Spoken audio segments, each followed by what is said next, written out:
شعبان کی آج 21 تاریخ ہے اور اگلا چاند رمضان المبارک کا چاند ہوگا۔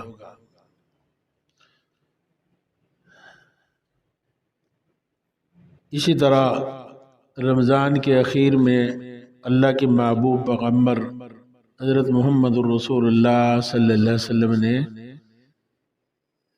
خطبہ دیا جس میں رمضان کی اہمیت کو بیان کیا۔ میں نے وہ آیات بھی پڑھی ہیں جس میں اللہ رب العزت نے روزوں کا تذکرہ کرتے ہوئے انہیں فرض قرار دیا، اور سب سے بڑی بات جو ہے وہ یہ ہے، آیات سنیے پہلے۔ یا ایھا الذین آمنوا کتب علیکم الصیام، اے ایمان والو تم پر روزے فرض کیے گئے ہیں۔ یہ ڈائریکٹ خطاب ہے اللہ رب العزت کا ایمان والوں سے۔ حضرت موسیٰ علیہ السلام کو اللہ نے نبوت دی اور ایک بار اس قوم سے خطاب کیا تو وہ اس کے بدلے میں کہتے تھے کہ ہم اللہ کے چہیتے ہیں، اللہ کے بیٹے ہیں، اور اللہ نے ہم سے کلام کیا ہے، ہمیں جو ہے نا جنت میں ہم لازمی جائیں گے، اگر کچھ ہوا بھی تو چند دنوں ہمیں سزا ہوگی، پھر ہم ہمیشہ کے لیے جنتی ہیں۔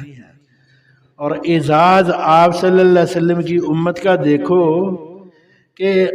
88 مرتبہ اللہ نے ایمان والوں کو خطاب کیا قرآن مجید میں، کتنا بڑا اعزاز ہے۔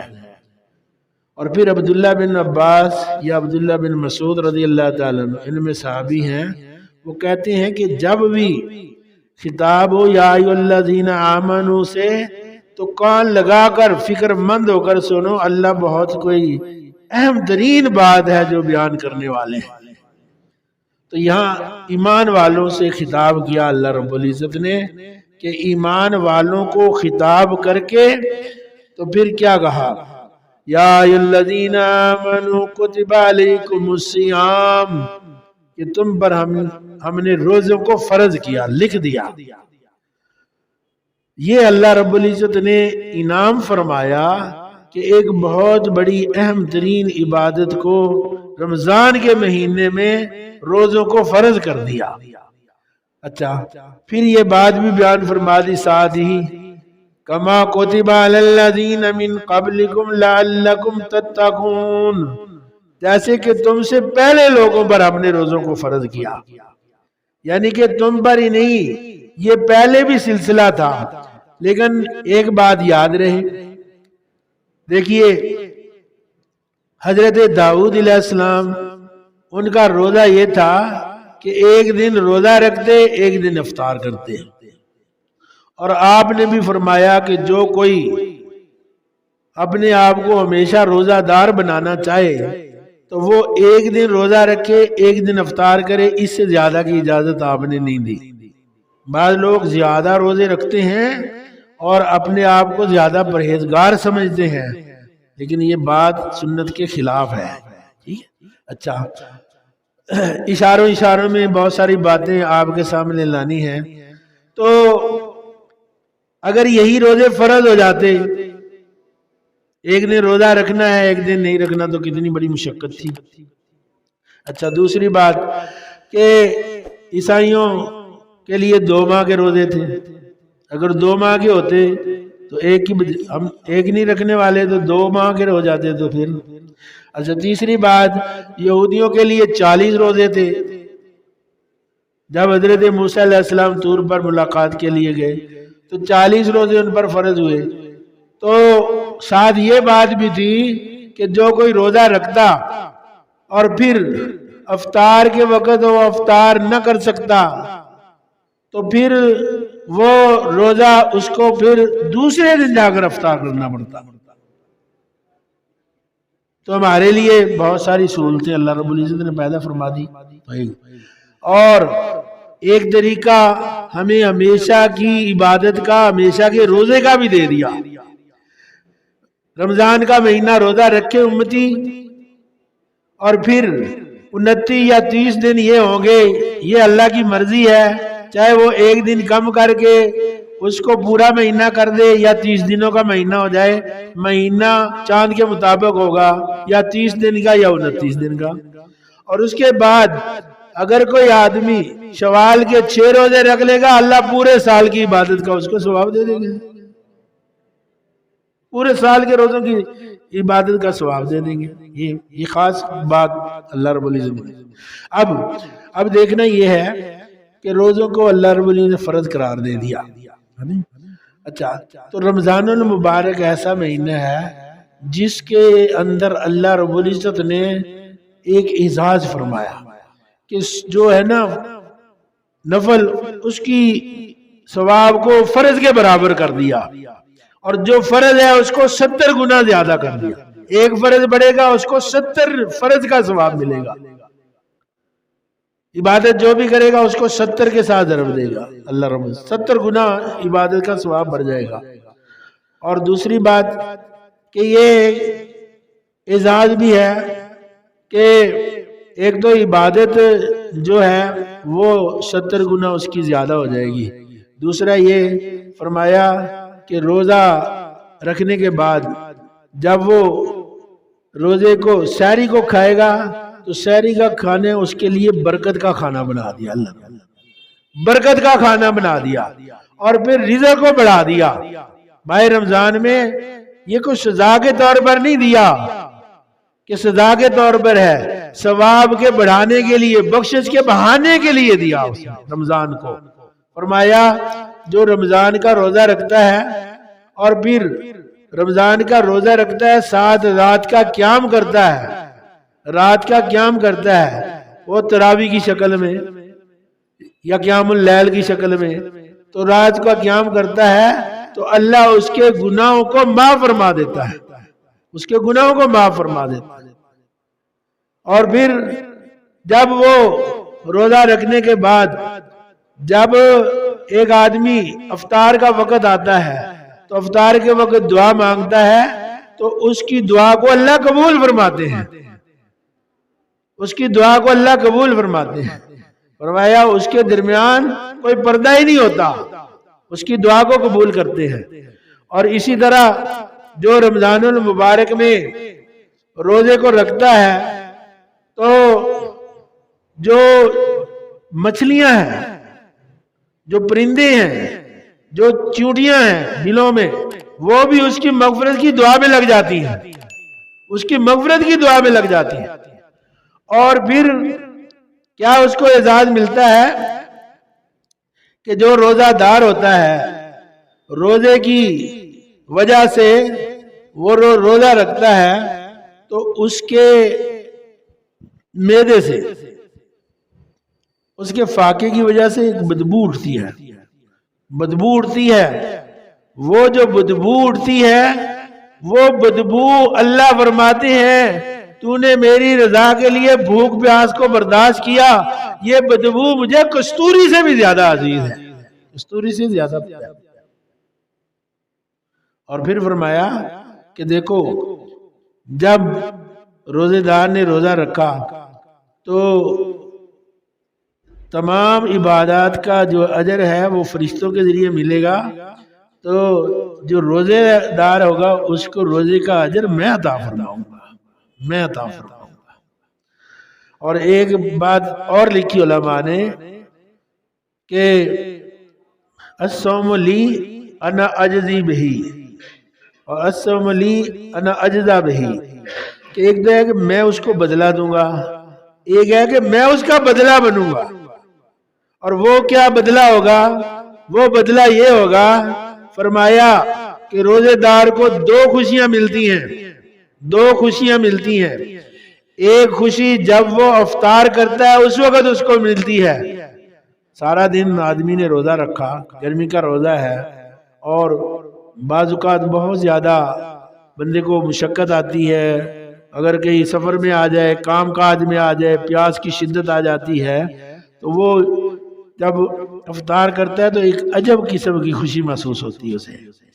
اور بعض اوقات جب گرمیوں کے روزے ہوا کرتے تھے